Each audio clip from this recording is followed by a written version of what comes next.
हरे कृष्णा। ऋषि वाल्मीकि जी कहते हैं, सबसे बड़ा पुण्य है किसी को सुख पहुंचाना और सबसे बड़ा पाप है किसी को दुख पहुंचाना। हमने अपनी ओर से किसी को कष्ट नहीं दिया है, पर दूसरे को दुख हो गया तो हमें क्या करना चाहिए? कभी कभी ऐसा होता है, हम ऐसा कोई कार्य करते हैं जिससे हम समझ नहीं पाते और दूसरे की आत्मा हमारी ओर से दुखित हो जाती है, तो क्या करें? हाथ जोड़कर माफी मांग लो। अपना कोई कसूर ना हो तो भी माफी मांगने में कोई हर्ज नहीं। इससे आपकी बड़ी शुद्धि होगी, निर्मलता होगी, इसमें संकोच नहीं करना।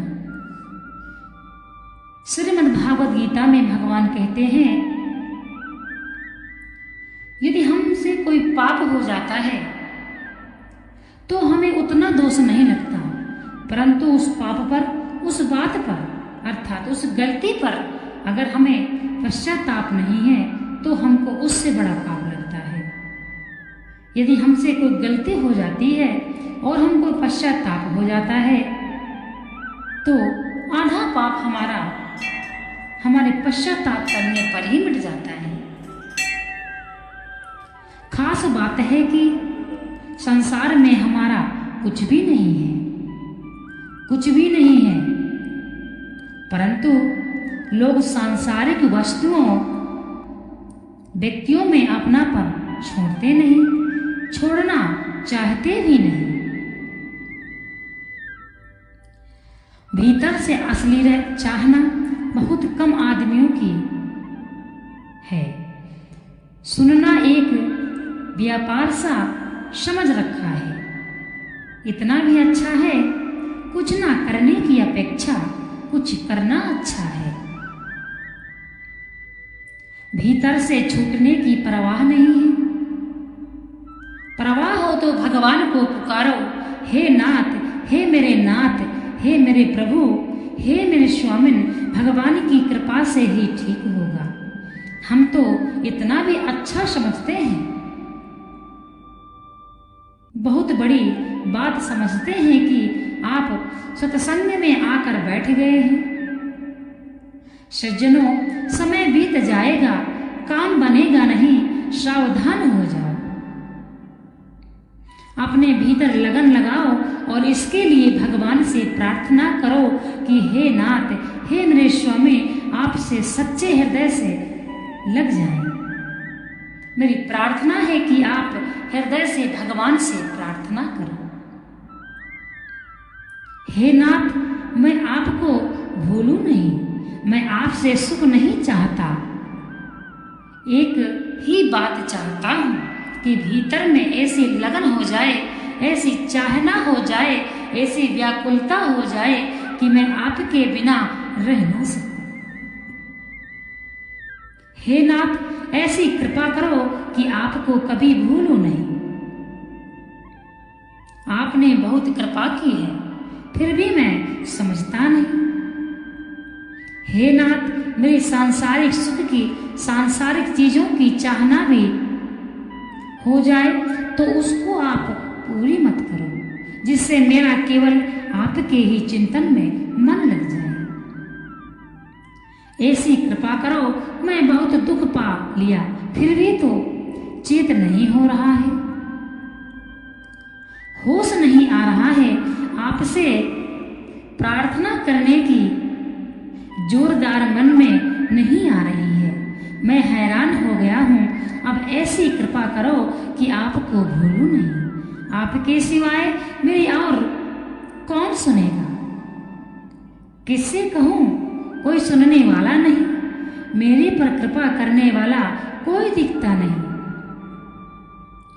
आपने बहुत कृपा की है, पर मेरे को चेत नहीं हो रहा है।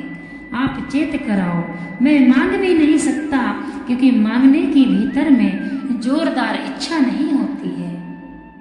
हे प्रभु, मैं हैरान हो गया हूँ। कहाँ जाऊं, किससे कहूँ, कौन सुने, सिवाय आपके कोई सुनने वाला नहीं है। मेरी दशा ऐसी हो रही है कि हृदय में प्रेम नहीं है, स्नेह नहीं है, आपकी तरफ आकर्षण नहीं है। मेरा संसार के भोगों में आकर्षण होता है।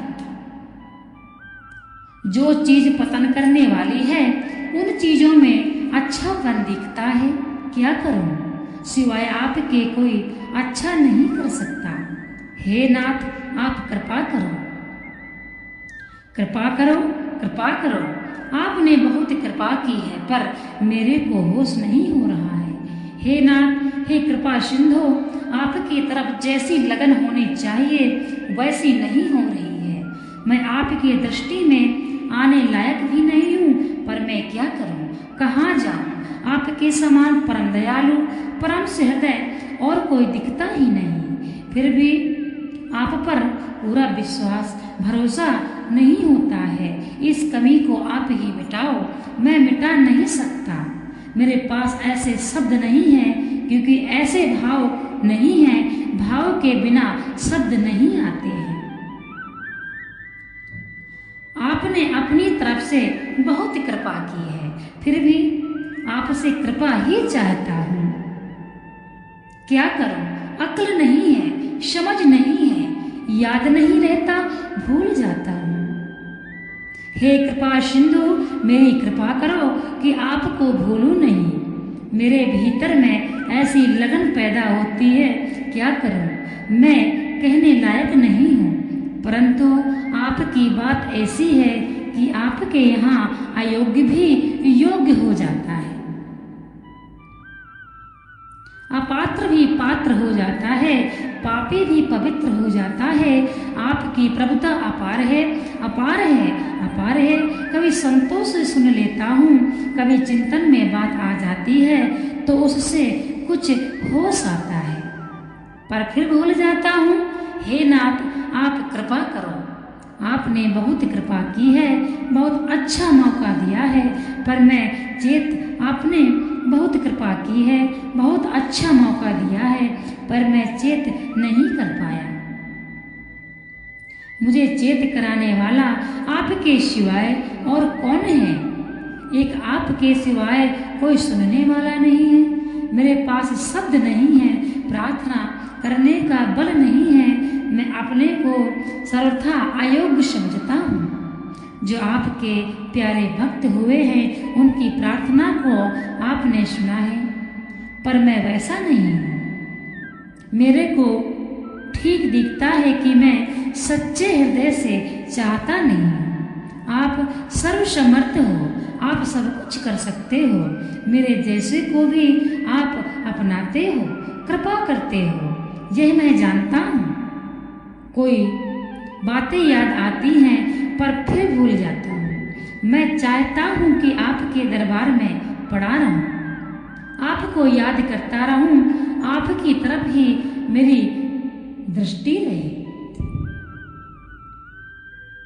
इस प्रकार से भगवान में लगन होनी चाहिए। हम कुछ नहीं कर सकते हैं, और जो हम नहीं कर सकते हैं वे भी आप भगवान से प्रार्थना करें। आपका वह कार्य भी सिर्फ सोचने मात्र से बन जाएगा जो आप नहीं कर सकते हैं। जो भगवान की भक्ति करता है, जो भगवान को अपने मन में रखता है, उस व्यक्ति की भगवान हमेशा नैया पार लगाते हैं। आप कोई कार्य सोच ही पाएंगे और भगवान आपका कार्य सफल कर देते हैं। ये शरीर अपना नहीं है, कोई अपना नहीं है, परंतु सबको अपना अपना धर्म निभाना चाहिए। अगर यह शरीर अपना होता तो हम इस शरीर को बीमार पड़ने से भी रोक सकते थे, परंतु नहीं रोक सकते। कभी दवाइयों से आराम लगता है, कभी दवाइयों से आराम नहीं लगता है और व्यक्ति की मृत्यु हो जाती है। तो यह शरीर भी अपना नहीं है। कभी इस शरीर में इतना कष्ट हो जाता है कि व्यक्ति मृत्यु की भीख मांगता है, परंतु मृत्यु नहीं आती है। क्या ये शरीर अपना है? ये बहुत ही समझने का विषय है।